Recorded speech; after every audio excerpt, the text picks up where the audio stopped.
Going the distance with local sports. This is the X Sports Network. The Summit of Lawrenceburg is the premier senior and assisted living community in the region. The Summit makes it home for you or your loved one with diverse suites that welcome and encourage community, plus gathering spaces, neighborhoods, daily activities, and a wonderful staff that supports you every day. Hi, I'm Tara Blue. I'm the new director of the Summit, and we would like to invite you and your family to come and tour our facility. We would love to see you here.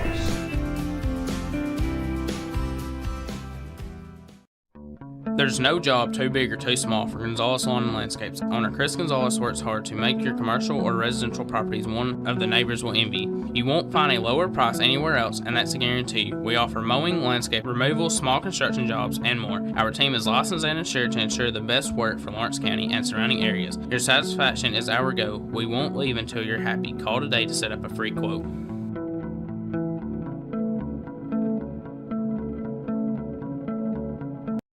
Make your property rock and roll with services from G&S Excavating, specializing in white sand, compost, mulch, topsoil, landscape gravel, and steel landscape edging. Turn to the pros who know how to make your project shine with years of experience. The best part is they're locally owned and operated.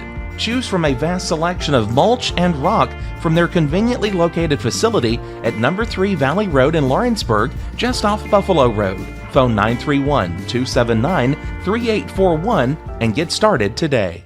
Hey, this is Phil Hooper. Get the look you want for your favorite school, church, or business with apparel from HD Ink Screen Printing in Leoma, Tennessee. Got a logo you need embroidered or screen printed? Let HD Ink give you the professional look that sets the bar in today's world. We do fundraisers and custom designed apparel and so much more. Call today, 931-201-2961, or come see us at our new shop located at 26 Ingram Road in Leoma. Remember, HD Ink for the look you want and the look you deserve. A Moment in Real Estate with my dad, Jeff Hood. You know, I get asked a lot about what the market's going to do. How's the real estate market? I've been selling real estate for a long time, and nobody has a crystal ball. And you know what? When it's your time to buy or your time to sell, it really doesn't matter what the market's doing. It's your time, and you have to do something maybe. What makes a difference is the agents and the experience that go to work for you. We're Keller Williams Hood Company, located here in Lawrenceburg, Tennessee. We can help. Hood Company, powered by Keller Williams, the #1 name in real estate. Going the distance with local sports. This is the X Sports Network.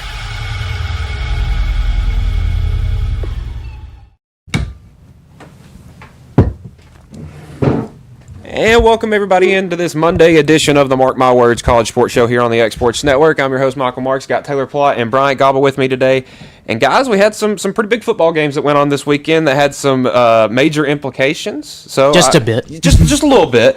So we'll jump right into it. So I previewed all the Conference US or the Confernce Championship games. So we can go back over those just a little bit. Kennesaw State taking down Jacksonville State 19-15. A big game for Kennesaw State, who won 2 games all of last year, and now their second year in FBS has got to all the way to 10 wins. The Mountain West Conference, Boise took down UNLV 38-21. Dominant win for the Broncos as they take back their Mountain West Conference title.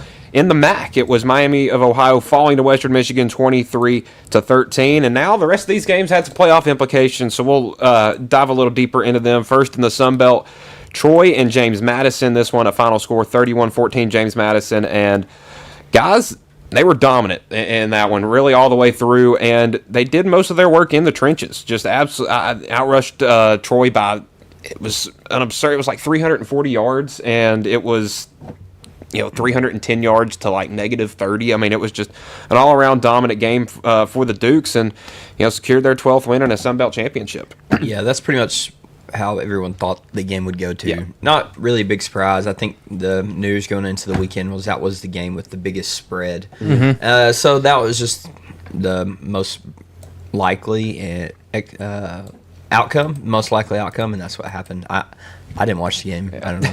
I just kind of expected that to happen. Yeah, I expected that to happen too. I did look up their stats. Holy cow. JMU had 318 rushing yards. Troy had minus 26. Yeah, and to put that in perspective, Jeez. Troy did that on 28 attempts, so they were averaging negative a yard pretty much every Pretty time. much, it was 0.9 negative yards per rush. And James Madison was getting close to 8 yards a carry. Yeah. Over 40 rushes, almost 320 yards on the ground. I mean, it's obviously not the same guy from Seinfeld, but Wayne Knight going for 212 yards and a touchdown. Just an all-around dominant performance for the Dukes. And, as of that time Friday night, we're still needing some help, but we're really on the outside looking in on the playoff. Now, a game that had a ton of college football playoff implications. This one pretty much was a play-in game, the American Conference Championship. Number 24, North Texas. Number 20, Tulane. And Tulane took that one 34-21. A great win for the Green Wave, and it's pretty much locked up their spot for the playoff in that game. Yeah, definitely locked up their spot, and dibs to Summerall. He built that program back up, and obviously he's moving to, it was the Florida job, I believe, is what he took, and they're obviously allowing him to just complete the season, which I think is great. The players are behind him. I think that they will come out with a lot of fire in their playoff game. Obviously, it's a tough hill to climb, but I think he's got a good team down there in Tulane, obviously showing that he won the American Championship, but we'll see if they can make some noise in the playoffs. They're a good team. Yeah, and I was really surprised to see how much energy he had on the sidelines in that game, because usually when guys take new jobs, you can kind of tell, on the sideline that they're kind of daydreaming about other things, not really this game. Man, he was locked in and fired up, and his team showed it. Yeah, definitely did. So a big win there for the Green Wave. Now we'll jump into the Power Conference Championships on Saturday. We'll start with the one that had the biggest spread and ended up being the biggest tail whooping, so to speak. Texas Tech putting it on BYU 34-7, and Texas Tech in that one really proved that they are the cream of the crop in the Big 12. And all 12 of their wins this year coming by 20 points or more. I mean, just an incredible stat and a great team. Definitely a great team, and BYU's not a bad team, but we've just seen that Texas Tech is just in a tier all by themselves. And as we'll probably talk later on in the show, the conversation that we had earlier this morning, I honestly really feel like there's this kind of group of teams like Indiana, Ohio State, Georgia, and Texas Tech that are just the best of the best right now, and everybody else is just in another tier. Yeah, and it really looked like that. Looking at Texas Tech's one loss on the year, it was against Arizona State. Texas Tech had a backup quarterback in that game, and Arizona State had by far their best appearance of the year. So, that being your one loss, it is a loss against an unranked team, but not a bad one at all. And other than that, they have just dominated everyone they have seen. I mean, you could really tell the difference in the trenches watching that game Saturday morning. Jacoby Williams, Cameron Dickey getting 5 or 6 yards a carry. L.J. Martin was getting like 2 and running into a wall there. I mean, it really just proved how dominant that Texas Tech line was. Jacob Rodriguez had 13 tackles, a tackle for loss. John Curry with 10 tackles. It was a great showing by the Texas Tech, and I think that they made their worth in this game on what they are going to do in the playoffs, and that's just being dominant on defense. Yeah, it was a little slow out of the gate. I mean, the domination looked like it might not be there after the first quarter because BYU scored a touchdown, and it was 7-0 after the first quarter. BYU scored a touchdown. Texas Tech didn't. It was 7-0 going into the second quarter, but they crushed BYU's hopes pretty quickly after that. They didn't really let them get much more ground after that first quarter. And it was kind of an ugly game for Texas Tech. Went 4 for 6 from field goals, so they missed a couple. But yeah, like you said, it was a little bit of a late start on how good Texas Tech was going to look. But that one they had controlled from start to finish. We'll hop on over to the ACC championship game where kind of all the craziness started breaking down because I didn't think it was possible for Duke to make it in at 7-5, but we have a 7-5 Duke team taking on a 10-2 number 17 ranked Virginia team, and we got a little extra football with that one, but Duke ended up covering that one in overtime, 30-27. Great win there for Duke, and put the ACC in a difficult spot because now your conference champions 8-5. What do you do there? But all around great win by Duke. Virginia had that late comeback, came up just a bit short. Yeah, I mean, I think that honestly, Duke winning the ACC this year is a microcosm of the conference as a whole. It really is. Virginia was down 2 scores going into the fourth. That's about where I started watching was the fourth quarter. Had some things to do, came in and finally caught the tail end of this game. I couldn't believe when I checked the score that Duke was up because when they first played this game, they played already before. Yeah, like 3 weeks ago. Yeah, like Virginia took care of business. But they started to come back. There was a long field goal that was good to make it a 1-touchdown game. And then there was a great drive by Morris and company for the Virginia offense that tied the game up. And as soon as the game got tied, I was like, okay, that's it for Duke. You had your best shot.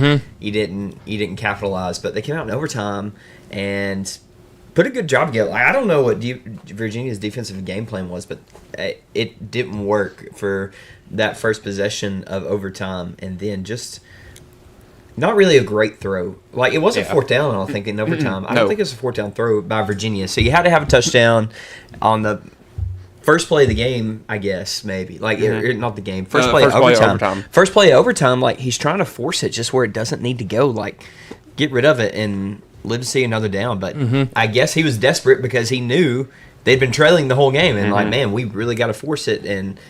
But he didn't need to force it. I don't know. That sense of urgency is just weird because, like, at the end of the game, you're like, go, try to make anything happen that you can just to tie it up. And they get it tied up and they get it to overtime. And then it's like, okay, you can calm down. You can run the regular offense. You can play smart. Like, I guess it's just hard for a quarterback to flip that switch to where it's like, okay, let's calm down. Let's take it one play at a time now. That play did not need to be made. It didn't need to be made, but the thing, that was a completely different out of character that he did leading Virginia down to tie the game. Virginia had their story throughout the entirety of the year was they have comeback wins and they would beat you in overtime. And sure enough, once you got into the second half, you felt like Virginia's just not out of this game. They will probably turn it on at some point, at least make an attempt to probably tie that game. And they were looking really good. And then all of a sudden, Duke, they got that first possession in overtime. They went right down their throat and scored a touchdown. And then you're right. It was like that throw was completely ill-advised. He threw into double coverage with a guy that was underneath the receiver. And, I mean, that's going to be an easy pick all day unless you just got, fish hands or something. But Duke got it done. Yeah. I mean, give credit where credit's due. 7-5 Duke coming in there and completely ruining Virginia's chances at a playoff. Yeah, because that's one thing that's not getting talked about here is the fact that kicked Virginia out of the playoff, and then Duke winning opened the door for another Dukes, the James Madison Dukes, to now be that extra team in the playoff spot. So it really came down to what they were going to do Sunday morning. Were they going to keep James Madison in? Were they going to make Duke jump this massive gap that they had between them? Obviously, I think we think that they made the right decision on Sunday morning. The Big Ten championship game, it was exactly what we thought it would be. It was going to be smash mouth football. It was going to be defensive. It was going to be pretty much which team could make one play that had a bigger impact. And this one, it was Indiana getting a 13-10 win and taking down. Despite it being a 1 versus 2, in my mind going into that one, it really felt like David versus Goliath. The spread wasn't much, but I didn't have that much respect in Indiana yet going into this one. Yeah, they had gone undefeated. They had looked good this year. All right, this is your chance against the big dog. Prove it. And by golly, they proved it. I mean, that was just a great performance by Indiana, getting their first Big Ten title probably ever. I mean, the losingest program in college football history is now our number one team heading into the college football playoff. I have a differing opinion from what y'all were talking about earlier, so you get it out, Taylor, and I'm going to come in with my thoughts. All right, sounds good. I really think, just from my perspective, I felt like Indiana proved that they belong where they belong. When you look at what they went through last year, the only team that they really had like a true test against, or like a legit team that they were playing, was Ohio State. They had a pretty weak Big Ten schedule for last year. This year was different. You had to go on the road to Oregon. You beat Oregon, which is a good team. They're in the playoffs. And I'm trying to remember what the other. I know they played Illinois. Illinois was kind of meh this year. That was more of a meh. They won at Iowa. That win at Penn State was really nice. And then obviously the Ohio State on Saturday night. So this year I feel like that they've at least proved that they can hold their own. They can compete with the big boys, and they can get it done, and they can win. And Ohio State from this point has manhandled every single team that they have come across. Yeah, sometimes they'll have a late start, Penn State being one of them, Michigan kind of looked like it was going to be iffy, and then they kind of turned it on. But Ohio State, if I remember correctly, there was a stat that ESPN showed where it was the last 12 games that they had played, they had beaten their opponent by 15-plus points. Yeah. Something like that. So they are just obliterating their competition. And then Indiana comes and completely shuts them down on offense. They only had one touchdown. Yeah. Only had one touchdown, and it was smash mouth football. It was kind of just, it wasn't so flashy with the offense and everything like that. But Indiana proved to me that they belong where they're at. The question I have is, what's going to happen if you face a Georgia? What's going to happen if you face, say, an Ole Miss or an A&M? All those teams are on the opposite side of the bracket from Indiana right now. Yeah. So we wouldn't find out until a potential college football But you playoff. look, and they're going to have to beat, national championship. to make a national championship, they're going to have to beat a Texas Tech. They're going to have to beat, I don't know exactly. I think it's the what is that, the A&M Miami game that feeds into that one? No, that would be the Bama Oklahoma game. They would have to finish. Indiana has a bye for the Bama, and Bama Oklahoma winner will face Indiana, and then the winner of that game will face winner of probably Texas Tech, Oregon. I mean, Indiana might have a chance to win a national championship without scoring 28 points in a single playoff game, because you got to realize they're going to play Alabama or OU, who don't give up a lot of points. They don't. You're going to have to play a Texas Tech, who really doesn't give up a lot of points, and then the championship would be a Georgia or a Ohio State, who again don't give up many points. Yeah. I mean, I know we talked about how it's like, there's maybe only 5 or 6 teams that can win it this year, but man, those 5 or 6 teams are really stinking good. Before we get too deep in the weeds, before we jump into the bracket talk, I agree. Indiana does belong. They're a great team. I am in no way diminishing the capacity of that team. I think this game, the Big Ten Championship game that we saw on Saturday, mattered a whole lot more to Indiana than it did to Ohio State. Yeah, I can see that. I think both teams are like, you know what? We're locked into a first-round bye, unless we just pee down our leg and get blown out and a horrific injury happens, then we're both locked into a first-round bye. Yep. And I don't think either team really cared that much about winning this game. They cared. They wanted to win, but it wasn't Are they going to put every good play that they have out on the field? No. Are they going to? Are the players going to be making 110% effort? Or are they going to be making 90 to 95% effort just to make sure they're healthy for what really matters? Right. Because what they know is coming is a playoff, and Big Ten Championship's great, and Indiana probably wanted it more because they've never won, and they're trying to prove that way they belong. If you're in Ohio State shoes, you're like, you know what? We got bigger and better things coming, and we're okay with not even. They didn't play in that game last year. They won a national championship. They're probably thinking the same way. They're like, we're okay with not even playing this game, let alone losing it. Who cares? We're more worried about what's to come, and if we keep our players healthy and we don't necessarily just completely lose this game, we're going to get a first round bye. So why would they try as hard? Why would they put their players in risk? Why would they put all of the good stuff out on the field whenever they know the bigger, better thing is coming? And that was Indiana's first Big Ten championship outright since 1967. So, again, it has been a minute. And honestly, my opinion of this game kind of changed through the first couple of plays of it. Obviously that first play of the game, Mendoza gets lit up. Yeah. And he's down, and you're like, uh-oh. That was... all right, well, you knocked their quarterback out. That's exactly what you needed if you're Ohio State. Then he comes back in. You're like, oh, okay. So he wants this.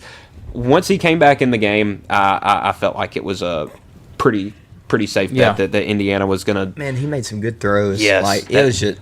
Well, that one down the sideline at the end of the game. Oh, that was jeez. Well, I was thinking the one down the sideline. I was thinking the one that they had. I think maybe it was right before they took the lead. It was a pass over the middle. Kind of a post route. He hit his receiver on the post route.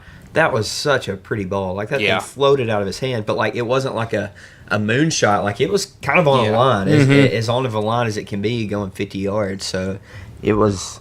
He made some really good throws and really impressed me. Yeah, and something I brought up to you guys earlier. I want there to be a way that and somehow in this playoff that we can get to see an Indiana and Georgia matchup, because I think this game proved that the two best coaches in college football I really do feel this way are Kirk Cignetti and Kirby Smart. And I think yesterday proved, or Saturday proved that. I can get on board with that statement for sure. I want part of me is still like, this is Indiana. They're not a football team. They're a basketball school. But I acknowledge what Curt Cignetti has done up there. They are, in my eyes, when they beat Ohio State, and I can get behind a little bit of what you're talking about. I do feel like Ohio State played a little bit more kind of lackluster, and I could tell that Indiana just a little more conservative, a little more conservative, yeah. Not as inspired as Indiana. Yeah, I don't think they just wanted to just lay down and die, but they were like, they weren't going to go above and beyond. They weren't going to go above and beyond. But Indiana at least proved to me that they can play against these teams this year. Last year was more iffy, but there's still part of me that's just like, I want Indiana to prove it to me to where I have no doubt left. And if they can do that against, say, Georgia, or if they play Ohio State again, I really want it to be Georgia because I want to see how they do against an SEC team. Yep.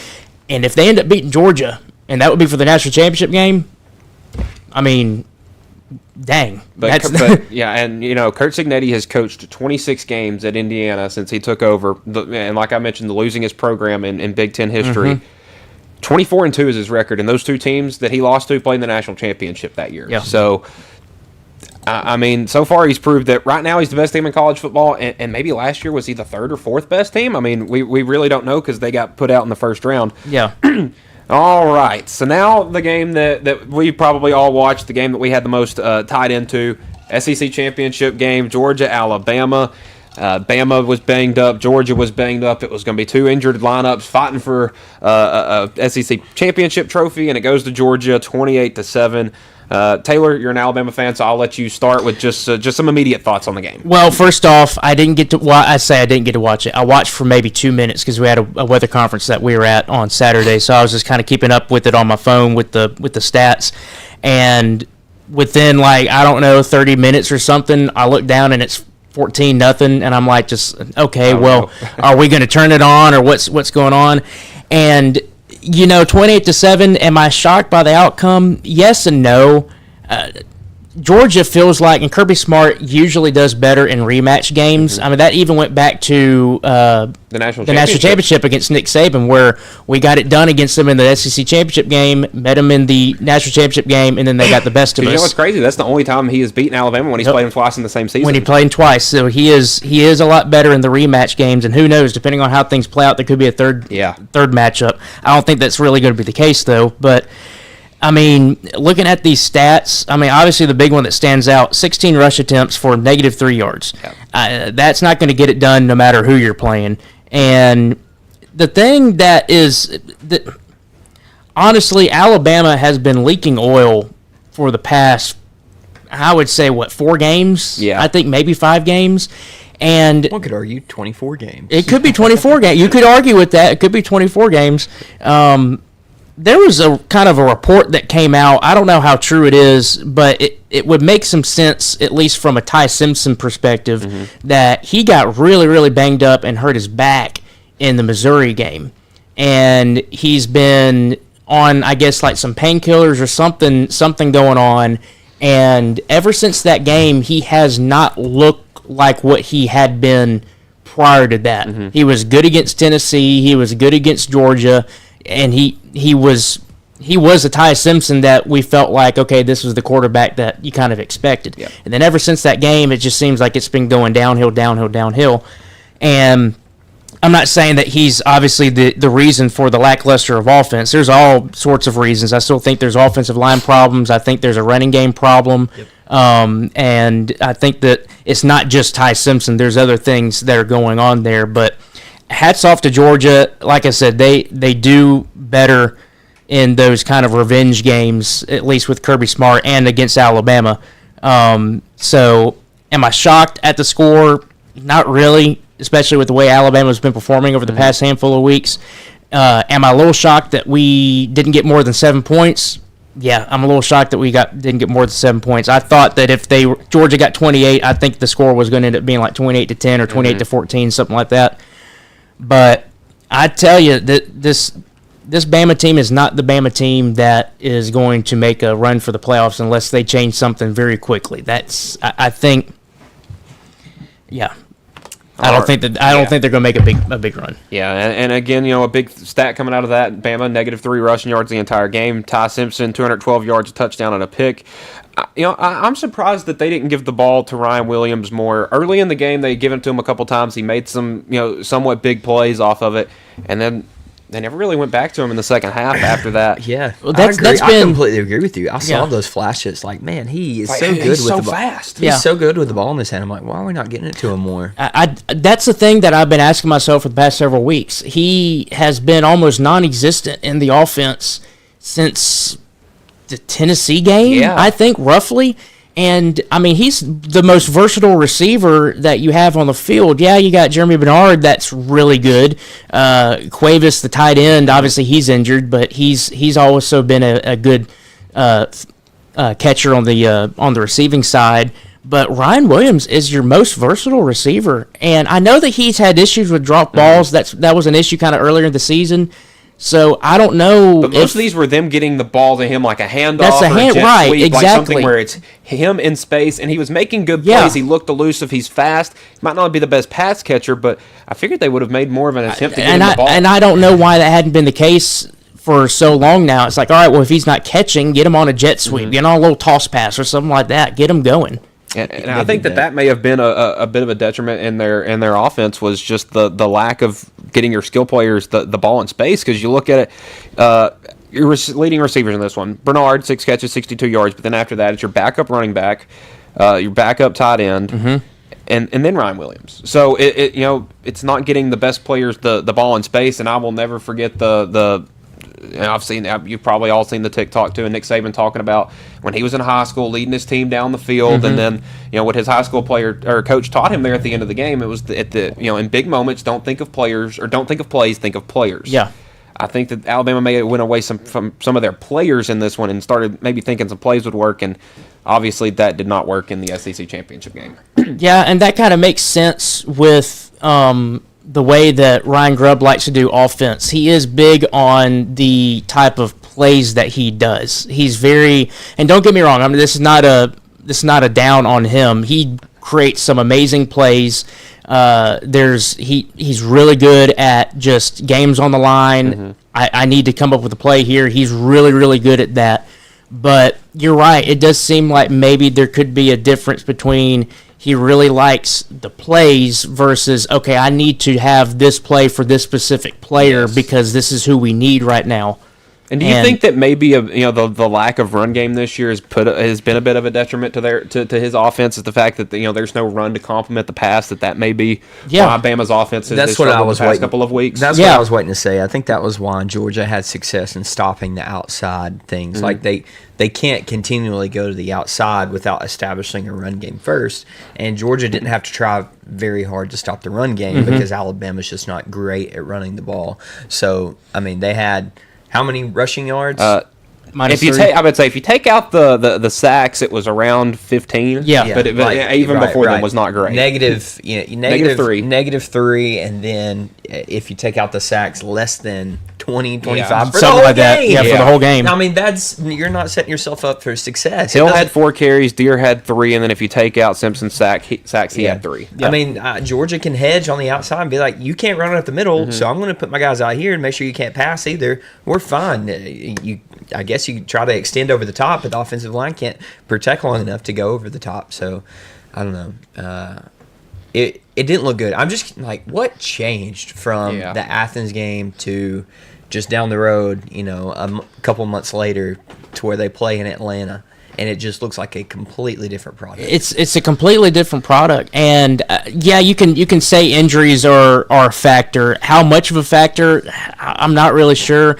I'm not sure how much of a factor that potential injury to Ty Simpson is. I know there's been no official report, but from what people have been saying, that he really got banged up in that Missouri game. And you can look from that Missouri game on, he has not been what he was prior. But there's also other issues. And in Alabama teams past, going into back into the Saban era, if the run game wasn't working, the pass game could complement that. If the pass game wasn't working, the running game could complement that. And if Alabama had to become two or one dimensional, however you want to put it, they still ended up being able to beat you the way that they can. But this Alabama team, and even going back to last year's Alabama team, and really the one that Saban had in his last year, if Alabama had to become one-dimensional and just a passing team or just a running team, they really couldn't get done. You really, really need to have that complementary running game in order to open up that passing game. And right now, Alabama doesn't have it. There's offensive line issues. There's injury issues. There's issues in general. And do I still think that this is a really good team that can contend in the playoff? Yes, but you have to fix a lot of stuff, and you need some of those players back. You need Cuevas back from injury, which he should be able to come back. You need to have Miller and Riley were both out. Yeah, you need to have Jam Miller back and Riley back, because that gives you some more depth on the running game. Hill can't just take it all on its own. He needs to have somebody back behind him.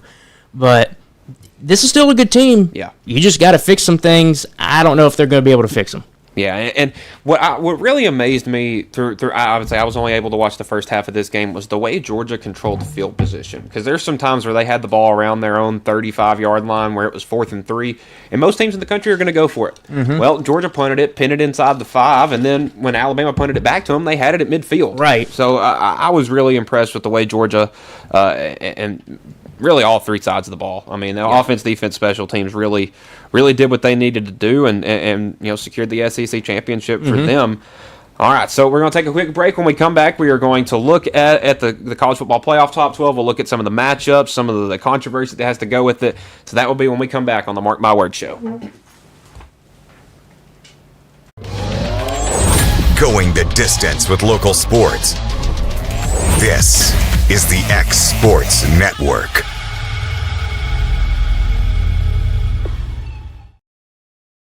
There's a reason owners Tyler and Cindy McDowell chose the name In Service for their towing business. They did because it's their goal to be in service for you on the day that you need them the most. In-Service Towing is now known far and wide for their response time, because minutes matter when you're broken down, or their 24/7 availability. You can call them anytime for service. Their professional team with years of experience, and their fairness, plus their know-how in dealing with the unexpected. But the thing that In-Service is known best for is how they treat their customers, and that's like family. When you need them, call them 931-843-9098. Are you looking for the perfect refrigerator? What about a new stove or washer or dryer? It only makes sense to shop at the one place that specializes in appliances, top to bottom, big or small. And that's Kelly Appliance in Lawrenceburg. Kelly Appliance is home to all major name brands, including LG. LG makes life good with a full selection of refrigerators, cooking appliances, dishwashers, microwaves, and more, including appliances made right here in Tennessee. Family owned and family operated. Stop by Kelly Appliance on Jerry Street in Lawrenceburg today.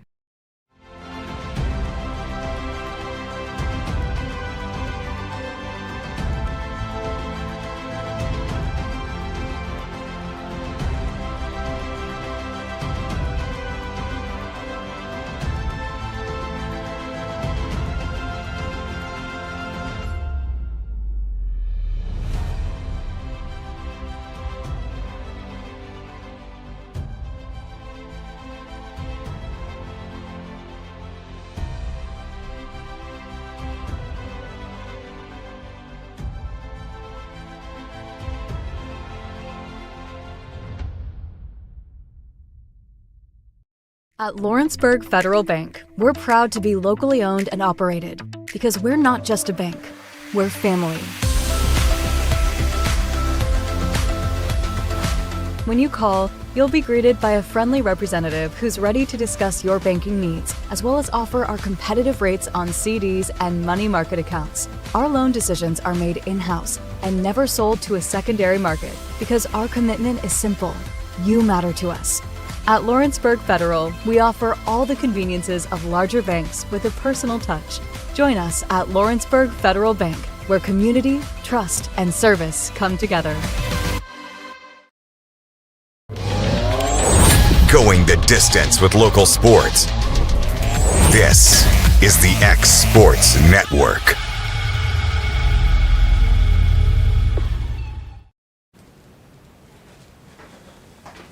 And welcome back to the Mark My Words College Sports Show here on the X Sports Network. It's our Monday show. It is our playoff edition special. And, folks, we got a bracket now. I know we were all sitting around the TVs around 11 o'clock Sunday if you weren't in church. And, boy, that was some must-see TV. I was a little confused because I clicked on ESPN and saw that it was a 3-hour special. And I'm like, okay, so we have a 20% of the teams that we have in the NCAA tournament, and the show's 2 hours longer. I was a little confused at that at first. What they gave us next definitely explained the 3 hours, so there wasn't a whole lot of change-up. Obviously, we saw a new number one team. Indiana is the Big Ten champs, is the new number one team. Little shocking, we only saw Ohio State drop to 2. They saw that 13-10 score is just good enough to flip-flop the two teams and nothing more. Georgia stayed put at 3, as did Texas Tech at 4.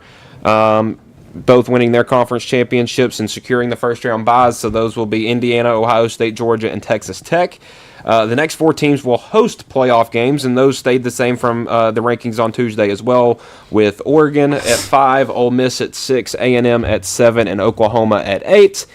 And then there were 4 spaces left for those teams that were going to be traveling, and a little bit of controversy, maybe not. But the first one they lit up was that number 9, and it was Alabama, who stayed put at 10-3 after the SEC championship game. And I think as soon as they put that Alabama logo up there, we knew exactly what was going to follow, and that was Miami, who got the last playoff spot. Tulane, as the 11th seed, is the 4th highest ranked conference champion, and then James Madison out of the Sun Belt getting that last spot as the 12th seed, winning the Sun Belt. And little controversy, so to speak. There's some people that are a little unhappy that Notre Dame was left out at 10-2. There's some people that are upset about BYU being left out at 11-1. Let's talk about it. I would say I'll go ahead and give you my thoughts. So and this is something I was wanting to drop on y'all earlier. So we saw that they moved Alabama up on Tuesday's rankings from 10-9. And we all thought that was for them to be able to drop Alabama 1 spot, right, in case they lost the SEC championship game. They lost the championship game. They got blown out, fair to speak, and they didn't move. So that made me a little curious as to why they dropped, or why they moved Alabama up in favor of Notre Dame before the game, if they weren't going to drop them after the game. I think it was kind of like a 2-step equation, that we were going to move Alabama up 1 week, and then the only thing between Notre Dame and Miami at that point was BYU. Once they had them as a loss, they saw those 2 teams next to each other, and then they measured them as equals, or measured that head-to-head from there. But it felt a little confusing to me. I just wanted to get y'all's thoughts on that one. I listened to the Dan Patrick show on the way up here, and Notre Dame's athletic director was being interviewed, and he mentioned the exact same thing. It's like, why would you move Alabama in front of Notre Dame? Like, that's what happened. That's what you're referring to, right? Why? Because that it was the last week of the regular season. Alabama beat Auburn 27-20. Notre Dame beat Stanford 49-20. What did Alabama do to earn a spot to go above Notre Dame? And that's the question. That's what everybody's asking. Yeah. Nothing. I don't know of anything. I don't think beating an Auburn team is worthy of jumping Notre Dame. I'm not discounting that win. It's a good SEC win and a big rivalry, but does that constitute Notre Dame won too? Like, and Notre Dame's looked good down the last part of the season. So it doesn't make sense to me why it happens. I don't think there's any explanation. Maybe there is. The only thing that I saw, and you can interview the head of the committee, whatever his name is the Arkansas AD, Yurchek, and he will tell you until he's blue in the face that no, this didn't happen, no, this didn't happen, no, this didn't happen. Yes, it did happen. It did happen. There was a reason why Alabama got moved to 9, and that was because they gave them the safety net, which is, all right, you're going into the SEC championship game. If you lose, we're still going to keep you in. That's why we talked about it the week prior. It's like, if they did that, that's them giving Alabama the nod that you're in no matter what now. But to your point, I agree. They should have just stayed at 10 because they beat a lackluster Auburn team by 7 points. Yeah, you can say it's the Iron Bowl, throw records out, blah, blah, blah. That didn't matter. It's still the product on the field was the product on the field. They should have stayed there at 10. The only reason why they moved them to 9 was to give them that safety net, to get them into the playoff if they lost the SEC championship game. And I will die on that hill saying that was the only reason they did that. I 100% believe that as well. I also think, you know, I mean, you can pull little crazy little tidbits out like, oh, the head of the College Football Playoff Committee is an athletic director in an SEC school who lost to Notre Dame this year by 43 points, that maybe there could be some animosity from that. I know these people are strictly supposed to be professional, but if you think that there's no politics in there, you hadn't been paying attention. You are absolutely, yeah, I would say you are absolutely crazy.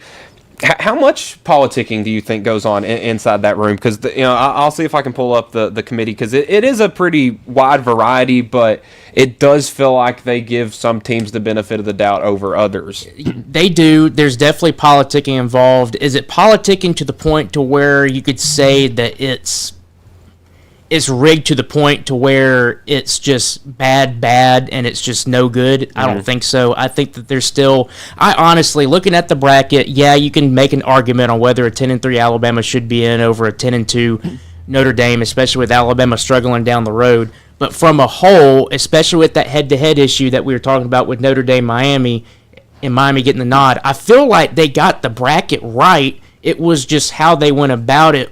It didn't sit well with me. Well, and my one question after everything was final was why Alabama was above Miami, because you look right now, Miami has less losses, and Miami beat Florida State. You could put it in there. Week 1 was the big kicker on this, was that Miami had beaten Notre Dame in week 1. Bless you. Thank you. And if we're taking week 1 into account, there's some teams that may not get punished as strictly. I don't know. There's definitely politics. Yes, let's say that. And my thing is what does this do with and I don't say every championship game, but what does this do with the Big Ten and the SEC championship game going forward? Because I think Saturday proved more than anything that those two championship games that were, I think, some of the first, those two, I know the SEC was, they don't matter. They don't mean anything, because you can say sure if you win, the highest ranked conference champions are auto bids. There is never going to be a year where the SEC champion or the Big Ten champion does not get in the playoff. And probably I don't think there's a year where they're not probably in the top 4. Yeah. And you're probably, depending on who the runner-up is, the runner-up's probably going to be in too. Yeah, I would say right there behind them, because you have your Big Ten champ and runner-up is 1 and 2, your SEC champ at 3, and your SEC runner-up at 9. Do those games even matter anymore? I mean, because everybody yesterday was trying to, collectively or not make Alabama or Notre Dame look like a good or bad guy for playing in a conference championship game. One team did and they lost, the other team didn't. How much does a conference championship game outside of these two mean anymore?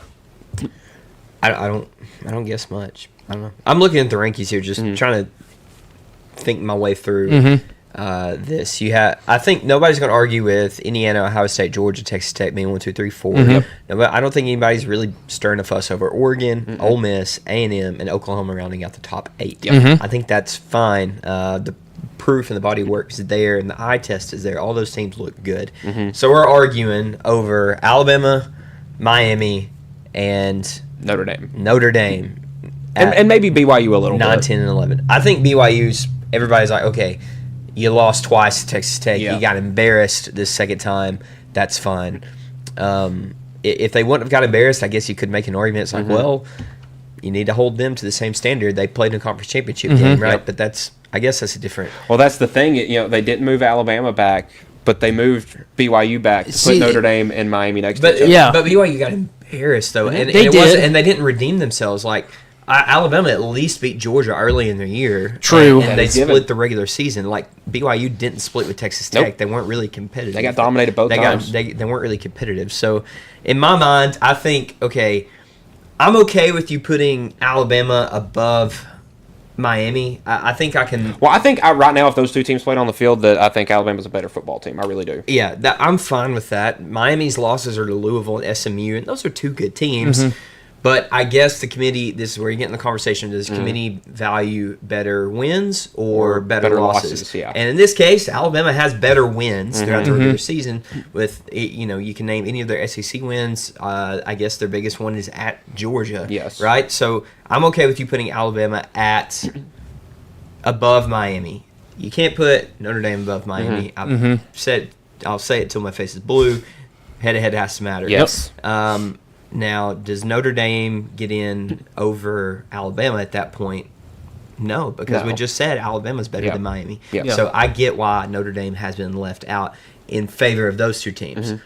I don't get why we have to sit here and have a participation trophy for Tulane and JMU. I think everyone's focused on the wrong thing. Yep, I took the words out of my mouth. I think we're focused on the wrong thing. We're trying to deem it like Notre Dame and the ACC are sitting there fighting and arguing against each other. Their focus and attention should be on the freaking playoff committee who sits and lets a Tulane and a JMU team. Neither one deserved to be on the same field as Notre Dame. Like, they couldn't hold their jockstrap, if we're putting it bluntly, but somehow they sneak in the playoff, and this is supposed to be getting we're getting a playoff match in the first round that has already happened this year between Tulane and Ole Miss. Yeah. And I don't know if y'all remember that game. It was 45-10. Yeah.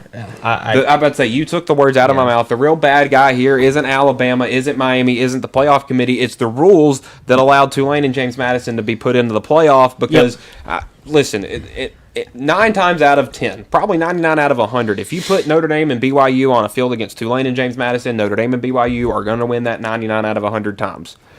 There needs to be some sort of, I don't know, what way you would do it, if you base it off spread, if you use other metrics, but there's got to be a way where, yes, the group of 5 can get a team in, but it's not going to be every year. Like, if there's a year like this year where, listen, it's pretty obvious there's nobody in the group of 5 that could play with somebody out of these 10 teams, that maybe there's a year, okay, we leave them out.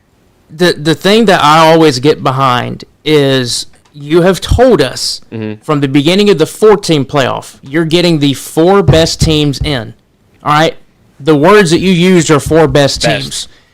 We've moved to the 12-team playoff where you have the auto spots are given basically to the 5 top-ranked college or the conference champions. Fine.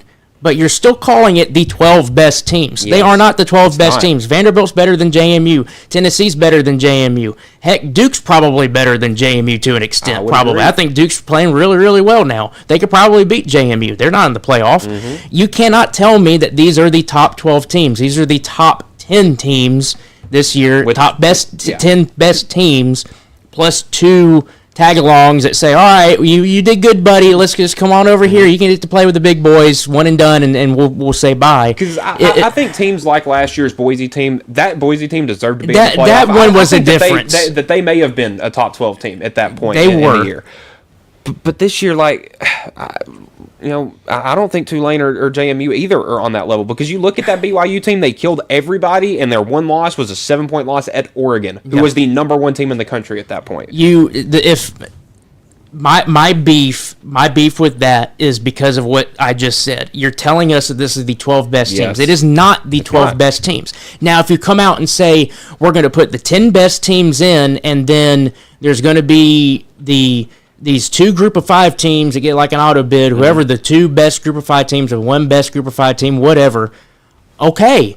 Just say that. Don't say you're giving the 12 best teams. Would I like that? No. If you're going to want to incorporate the group of 5 teams, I am all for moving this to a 16-team playoff. Each conference gets an auto bid. Yes. And then you just fill the rest out, and it's just like the NCAA March Madness, just on a smaller scale. You're still able to incorporate every conference if you want to, and the big boys will most likely end up, ruling the day anyway. But there was something that I think Saban was saying. It was either Saban or one of the other head coaches that they interviewed in the selection show yesterday. But if I remember correctly, I'm pretty sure it was Saban that was saying this, where you do not need to incorporate these group of 5 teams unless they meet certain metrics to where they have a strength of record that's like top 12 or strength of schedule or FPI ranking or something like that actually proves that, hey, we are legit. We can go against an Ohio State. We can go against an Alabama. We can go against a Texas, and we might not win, but we can hold our own, and who knows, we might be able to squeak out a win. That's the only way that you're able to kind of get in there. If you want to incorporate conference champions, like I said, my idea would be go to a 16 team. I think that's technically enough to get every auto bid in. Right now, since the Pac-12 is not really a thing, there's technically 9 conferences. If you add the Pac-2 in there, it'd be 10. So you'd probably end up having to expand it further. But the thing that I just want to see is if you truly want to say that these are the top 12 teams, then you get the ranking 1 through 12, and whoever's in that top 12, congratulations, you've made the playoff. If you get a conference champion, I don't know if you just keep them as you get a bye or some of that, or maybe you just do what you do today, which is the top 4 get the auto buys, and just if you're 1 through 12, you're 1 through 12. And that way you can say, hey, in our opinion, these are the top 12 teams, best teams getting into the playoff, like you've said that they are. Yep. But if you want to incorporate conference champions, you want to incorporate the group of 5 to an extent, you cannot tell us that. You tell us this is how you get into the playoff. This is our rules. We're sticking by it. It's not the top 12 teams. There you go. Yeah, because that's the thing that would be totally right. There needs to be some sort of criteria, like Nick Saban mentioned, that okay, if a group of 5 meets this, they are eligible for the playoffs. Kind of like a bowl eligibility thing. Yeah. Like maybe you need to have 11 wins. Maybe you need to have a conference championship. Maybe you need to have won that conference championship by 2 scores, 3 scores, whatever it may be. Some sort of criteria to make it a little more, give these teams and more enticement to play better, because right now you can't convince me that Tulane or James Madison is even better than like an Iowa. It's not. The last thing I'll say, I don't know if you got anything else on your mind, but the last thing I will say is, if you're going to do this playoff stuff, you need to incorporate what basketball is doing with quad 1, quad 2, and quad 3 wins, because that is the best metric that you can have for some of these kind of mid-major-ish teams you would see in basketball, where because that's the thing, how good are changes they throughout the year. That game stays where it is. Like right now, that Alabama that Alabama Florida State game. That's going to be a quad 4 loss, basically. Or a quad 3 or a quad, maybe even a quad 2 because it was a road against the power 4 opponent. But then, like a couple weeks later, when I don't know, when someone else lost to Florida State in the middle of the season, that may be a quad 3 win or a quad 4 win. I think if they should go with kind of, and I also think that there needs to be some way to justify rankings at the time, because you have all like Florida State beat number 8 Alabama, or the biggest one I think is like Vandy getting a top 10 win against South Carolina. South Carolina obviously at the end of the year was not a top 10 team, but at that time they still believed it, and I think that there is some credibility that needs to go to that, because right now we have a Vandy team sitting at 10-2 with losses to number 9 and number 14, sitting on the outside looking in. I'm fine if you, going off of that, I'm fine if you keep, because the way they do it now is obviously that South Carolina win is still going to be considered a ranked win, but this is where the quad 1, 2, 3, 4 comes into play, because they will adjust based on what has happened throughout the year. So you might end up having like 5 ranked wins, but when you look at it at the end of the day, you only have 1 quad 1, and the rest are quad 2 or quad 3. Yep. All right, so let's jump into the matchups. Talk about these games a little bit. Listen, these are the 12 teams. We got to stick with it. So we'll talk about the games. A little weird. So the Friday and Saturday morning games are the one that are on ABC. The Saturday afternoon and night games are on TNT. And listen, I think the Friday night game is where it's at in Norman, Oklahoma. Friday night, 7 p.m. ABC. Alabama and Oklahoma. We saw this matchup a couple weeks ago, but it was in Bryant-Denny Stadium, and based on some early looking for some forecasts, it might be a little cold, a little snowy in Norman, Oklahoma that Saturday. Right now, the spread opened Alabama a 1.5 favorite, over/under set at 40.5. So they're expecting a slugfest and a Big Ten championship game kind of feel for this one. I'm just not excited for this at all. We've seen the outcome of this already. Like, why do we have to play it again? That's what I kind of was thinking, that they would put us against A&M if they were putting us in the playoff. It didn't happen, but yeah, I'm kind of with you. It's like, well, here we go, it's a rematch. We saw this already, and it was fairly. I'm pretty pessimistic sometimes, so this is just one thing I'm just negative about. I'm like, okay, it doesn't get me going. I'm not excited for this at all. If Alabama beats Oklahoma, then I'm like, okay, well, the regular season doesn't even matter anymore. So I'm gonna complain about this football. If y'all are wanting to get excited about it, if listeners are wanting to get excited about it, I'm sorry, don't listen to me because I'm going to be negative. I think 4 or 8 teams would have been a great number. Realistically, right now, guys, think we have an 8-team playoff that everybody gets to play in game. Yeah. That's the way I look at it right now. Like this Alabama-Oklahoma is a play-in to play in I think the winner would get Indiana in the Rose Bowl. So the issues that, if we want to get into the game, the issues that Alabama had against Oklahoma are still present. And I don't know how DeBoer coaches around those issues. We will see what kind of coaching job he does. Venables' game plan is going to be very similar, and probably Georgia took a few pages out of the Venables playbook and saw what slowed down Alabama. And Oklahoma will probably just do the same thing. They'll stop the run. They'll get pressure on Ty Simpson. Ty is going to have a tough game out there in the cold. Oklahoma doesn't play in a dome. It's going to be cold. It's going to be open air. And what usually dominates in a cold, late season game? The run game. What does Alabama not have? A run game. So I don't foresee this game going much differently unless DeBoer just comes up with a great game plan, which he very well could because he's a good coach. Yeah, Taylor, you have anything? Well, I'm with you on that. I honestly, when you go back to that Oklahoma game, you can still make the statement that if Alabama just made one field goal, then we're talking about an Alabama win as opposed to a loss. But when you go deeper into the game and how that went, you can see the issues that Alabama had. You had the turnovers. You had this, shot yourself in the foot, so to speak, with some penalties. So it was not a clean game from the Alabama perspective. And you still lost by 2, but when you go to the Oklahoma side, they really took care of business. They slowed Alabama down enough. They got enough stops. They made Alabama make mistakes.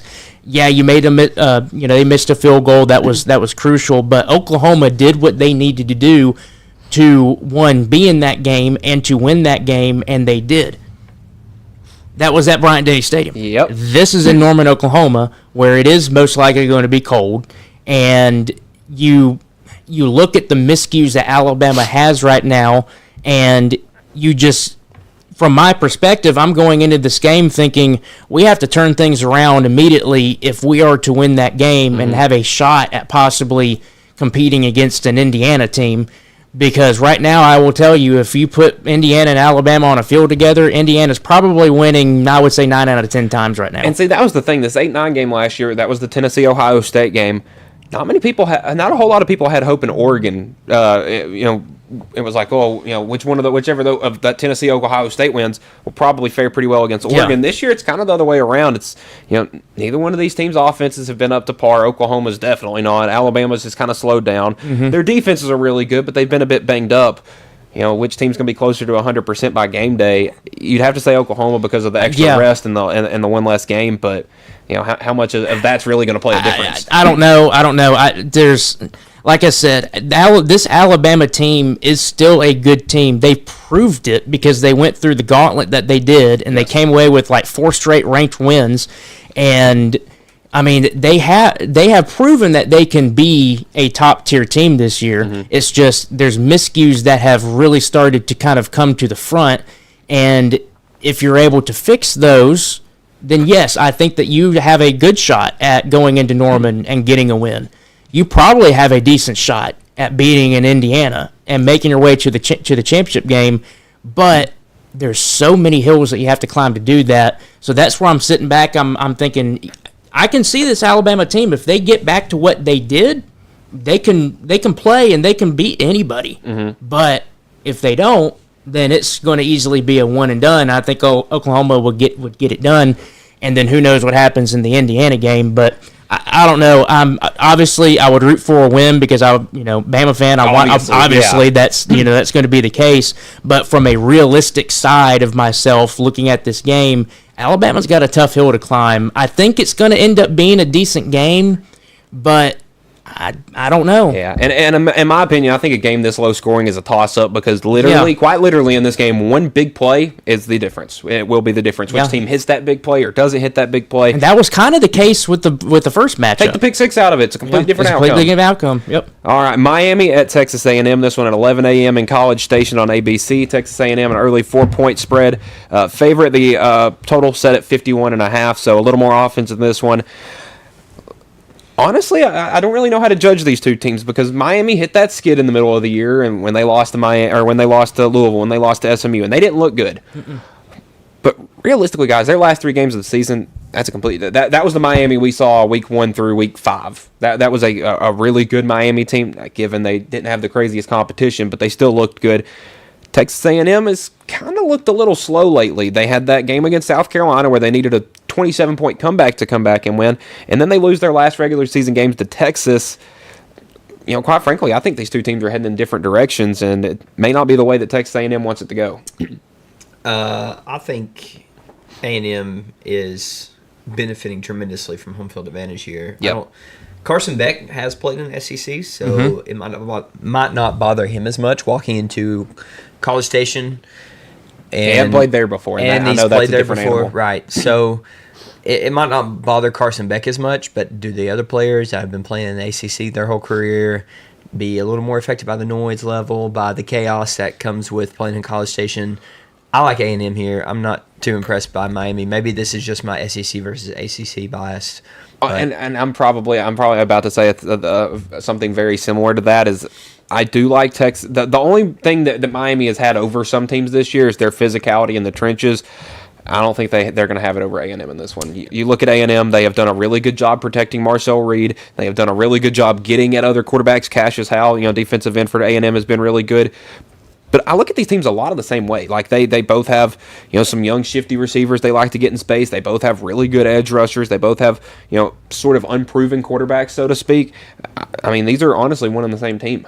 Yeah. I'm going to take a different angle at this, and I might be on an island by myself. I don't know, but this is how I feel.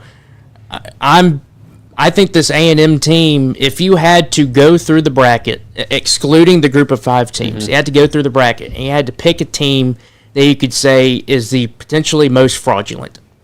I would say A&M because when I'm not saying that they're a bad team. They're a good team. They do deserve to be in the playoff. I do agree with that. However, when you look at who they played this year, they played the bottom feeders of the SEC. One of which was they got down 31-3 or something. 30-3. They were down 30-3 at home to South Carolina.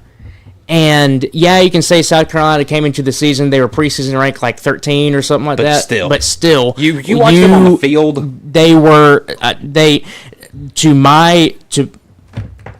the thing that I am pointing at is who they have played. Yes, you have some ranked teams in there that you beat. Okay, it's the SEC. But when you look at the SEC standings, they played everybody who was at the bottom. And the one team they didn't was Texas, and they beat Texas, and Texas got it done. And then I honestly think that if you ended up having, instead of Georgia, Bama in the SEC Championship, and it was Texas A&M and Georgia for some odd reason, I know it couldn't have been that way, but if you did, I honestly think Georgia probably could have handled them pretty well. If not better than they did Alabama. Well, it could. It could. So, I don't know. I go through that bracket, and excluding Tulane and JMU, I think A&M has the chance to be the most fraudulent because... Well, and it's funny, the team they're playing other than the group of 5, I think they could be the second most fraudulent team. They could be, so who knows? But, I mean, I don't know. I'm skeptical on this A&M team. I think they get it done because of the home field advantage, and it just depends on, like I've said about this Miami team the entirety of the season, depends on if it's good Carson Beck or bad Carson Beck, because that's usually going to tell you if you're going to have the good Miami or the bad Miami. And if they're good, I think it's competitive. I think that they could get in there with the win, but I lean A&M still just because of the home field advantage. Yeah, and I like Mike Elko a whole lot more in a big game situation as opposed to Mario Cristobal. All right, number 11, Tulane heading to Oxford to take on Ole Miss. Ole Miss, no head coach, but is that a problem? We'll see that game at 2:30 on TNT. Ole Miss, Vegas likes them 16.5, over-under set at 56.5. I mean, literally, the spread is telling us exactly what we saw in the game from earlier this season. It's saying another 45-10 Ole Miss victory. Do y'all see anything different coming from this game? No. It's going to be intriguing to see how the new coach, Golding, right? Yeah. Pete Golding, how he handles this. But the offensive staff's still still there. Charlie Weiss Jr. is still... He's going to be calling plays. I actually don't know. Do you know who regular season was calling plays? Was it Weiss? I think it was. I think Kiffin was one of those people who had given up play calling. Yeah, and that was to his betterment. Josh Heupel, take note. But I think since offensive staff's the same, the players are the same, The defense, I think, is still going to be there. I don't see any difference between this game and the one they played earlier in the season. Ole Miss should take care of business. If this whole coaching search thing hasn't been too much of a distraction, hopefully they've had enough time to not let it be a distraction. Like it was a distraction, for the previous 2 weeks. Now, okay, we know what the expectations are like going into this game. We have, 10, 15 days, however long it's been to prepare for this, and they should be able to take care of business. Yeah, and I'm really curious to see what the way Ole Miss comes out. Like, are they coming out and they look a little sluggish here, sluggish there because they're missing their head coach, or they come out with a bunch of piss and vinegar and they just punch somebody in the mouth? I'm really curious to see if we do get that Ole Miss. Buddy, everybody else might need to watch out because there is talent on that roster. There's talent on that roster, and I'm the same way. I was about to say, depending on how this game starts, I think could determine how it finishes.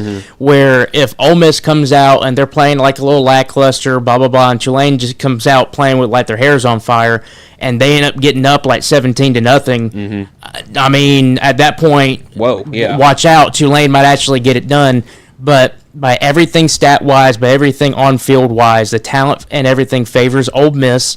Obviously, Vegas is seeing that, and I agree with that. The only caveat is, again, how that game starts out, because given the circumstances, all right, if Ole Miss comes out and kind of plays lackluster and Tulane just comes and takes it to them, and they're up 17-0 or 17-3 at the half, is the coaching staff that is there now, are they able to reel those players in and switch it up at the second half? I don't know. By that point, I think that then you open up the door to what has happened at Ole Miss, and are they able to overcome that given the circumstance that's now happened on the field? And I don't know. I think Ole Miss gets it done, though. That's putting a lot on Ole Miss's coaching staff to reel in player emotions, because you're controlling a bunch of 18 through 22-year-olds who have had their pretty much whole lives turned upside down. And I don't know about Pete Golding with the head coaching job. Yeah. I honestly don't. He could be great. Who knows? But I don't know. I'm skeptical. Yeah. And our last first round game at 6:30 on TNT. Number 12, James Madison, is making the cross country venture from Virginia to Oregon. It's honestly like the Oregon Trail again. James Madison 12-1, Oregon 11-1. Good guy, die of dysentery. Yeah. I would say watch out, Dukes fans. Oregon 21-point spread favorite. Total points set at 50.5. Good luck. Yeah, I'd say good luck. That's all I get to say. Wow, no faith in the Dukes at all. Not really. I mean, maybe they can make the game competitive, but Oregon's just a better team. I haven't deep dove JMU. The one thing that everybody has on the group of five versus the Power Four in a game like this is the trenches. JMU just outrushed a team by 350 yards. They had 320. They held the other team to close to minus 30. They might be able to hold up to that, but you got to look. Yeah, but their one loss was the one time they played a Power Four opponent and they got beat by 2 touchdowns. Yeah, and to your comment there, look at who they played, and that was a Troy team that just somehow way made it into the conference championship. That wasn't one of the John Sumrall coached Troy teams. That wasn't. I don't know. I feel like out of the group of 5 teams, I feel like Tulane has the better chance at potentially getting it done, or at least making it competitive. That JMU one, I could see a thing where they win the coin toss, they go down the field, they score a touchdown, everybody's nice and happy on that JMU sideline. Then Oregon gets the ball, they go down the field and score, and then at that point, Oregon's just off and running, and then you're looking at like a 34-7 win. Yeah, so the second round matchups, Ohio State in the Cotton Bowl, that one will be on New Year's Eve, will be the winner of Miami A&M. And then the Orange Bowl, 11 a.m. on New Year's Day against the winner of JMU and Oregon. Indiana in the Rose Bowl, that one obviously at 3 p.m. on New Year's Day on ESPN. That one will be the winner of Bama and OU. And then Tulane and Ole Miss winner will face Georgia in the Sugar Bowl on New Year's night at 7 p.m. on ESPN. Last thoughts in national championship game, and who do y'all think wins it? First off, why is I'm a little disappointed here. Why is the JMU Oregon game the 7:30, the nightcap game on December 20th? I don't know. That makes me a little irritated. Because last year, talking about TV slots and times, Right. that caught my attention. Like, I think last year we got a much better slate of games. Why couldn't have that been the Friday game? Exactly, Yeah. because last year the Friday game was that Notre Dame Indiana game. That was fun, big rivalry. Game day was there and all that. And then the next day they were at the Tennessee Ohio State game for that night game. Yeah. That SMU Penn State was the morning game. The mid-afternoon game was the Texas Clemson game. Felt like all those time slots perfectly fit. This year, it's just wonky. It's it could be something to do with the TV deal. I'm looking at it. ABC and ESPN have the rights to SEC, and so this could be something to do with SEC rights because JMU and Oregon neither one are SEC teams, so you can't put them on ABC and ESPN at noon because they're playing out in Oregon. So that would be like a 9 a.m. Yeah, like a 9 a.m. kick. So I understand maybe now that looking at it, but it stinks that that's the kickoff time. My finals prediction, it's going to come down between, on the top side of the bracket, I don't think Indiana or Oklahoma, I don't think Alabama or Oklahoma have a chance to beat Indiana. Indiana really impressed me the other night. I think they're too good. I think Oregon could beat Texas Tech, as good as Texas Tech is. So I'm going to go with Oregon upsetting Texas Tech. Indiana wound up beating Oregon, though. So it's going to be Indiana on that side and Ohio State on the other side. Ohio State's just too good. So it could be another Big Ten championship matchup in the finals. I do agree with what you just said to a point. I think I'm going to go with Indiana getting the job done on their side of the bracket. I'm going to go with Georgia because I think you can say that Ohio State kind of played a little lackluster. I saw that. So maybe we did not see the best of Ohio State in that Big Ten championship game. But Georgia just seems to now get on a roll. They find a way to win these games. I feel like from the beginning of the season, they had issues being able to stop some of these teams. And you saw it with the Alabama game where Alabama was up, 17? Was it 17-3? 17, something like that. And obviously Georgia came back, but Bama was able to stop them enough to get the win. But I feel like this is a different Georgia team now in the second half of the season. I feel like that they would be a lot more competitive with an Ohio State at this point of the season as they probably would have in the earlier part of the season. And I feel like Georgia could probably get it done. So I think Georgia and Indiana are going to end up facing off, and that's going to be a very interesting thing.